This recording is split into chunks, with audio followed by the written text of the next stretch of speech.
кыргыздын улуулугун таанытат. Анан тагына отуруп алып анан башчылар менен дүйнөгө шарт окуйт. Кыргыз улуу болду. Путин сен кыйынсыңба? Же Кытайдын башчысы сен кыйынсыңба? Жөн эле мындай дипломатический сөз менен.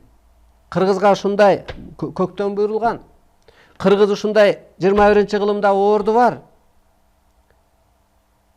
Кыргызды кароого алгыла деп кадимкидей эле шарт окуйт. Бул китепте берилет. 15 союздук республиканы Горбачев кандай жойсо, дүйнө элин Арстанбай ошондой эле бириктирип коет деп.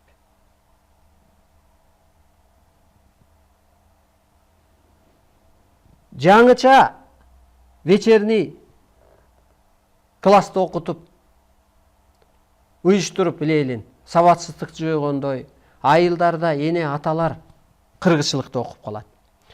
Мына бизге көп жерден жазып калат, ушу жамгыр жаабай атат жерибизде деп.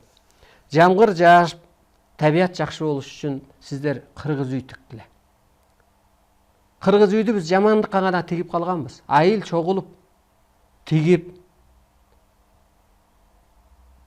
анан чакырсаңыздар мен элчилерди жөнөтөйүн. Бир 5-6 күн сабак өтүп берсин. Бул жерде так берилет. Айыл чогулуп, түтүн булатып,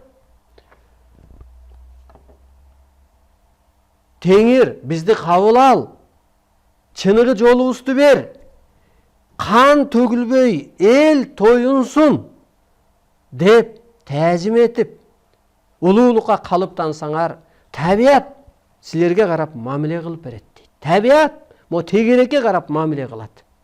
Адамдын жан дүйнөсү өссө, баягы энеге окшош. Бала жакшы болуп калса эне мээрим төккөндөй. Ошондуктан түлөө кой союп кан чыгара бергениң менен эч пайда жок. Андан көрө кыргыз үйдө ошо жакшылыкка тиккиле. Ортого от жаккыла.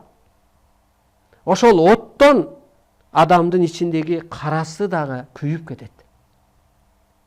Тулгага от жагып,